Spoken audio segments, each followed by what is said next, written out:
Сегодня из Набережных Челнов приехали с инвалидами посмотреть реабилитационный центр благотворительного фонда «Ярдям помощь». С нами приехали колясочники, ДЦП, инвалиды по зрению и по слуху. Сегодняшняя экскурсия была уникальная.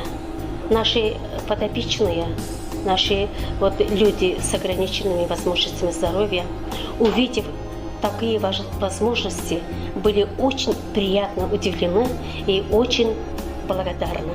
Увидели много хорошего, отношения великолепные. Все инвалиды, люди с ограниченными возможностями здоровья чувствуют себя здесь полноценными людьми. Ну, даже невозможно перечислить вот эти все удобства, условия, которые созданы для нас. Конечно, мы здесь отсюда увозим знания, общение, хорошие впечатления.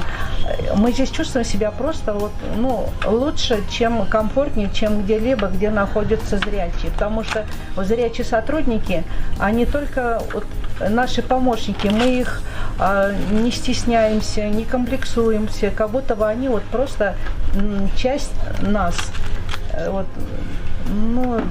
Хочу сказать, что даже невозможно все описать, насколько здесь нам уютно, комфортно.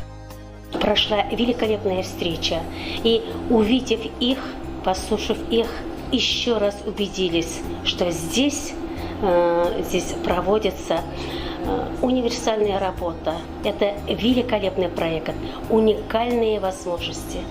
Атмосфера очень приятная. Я бы хотела побывать здесь.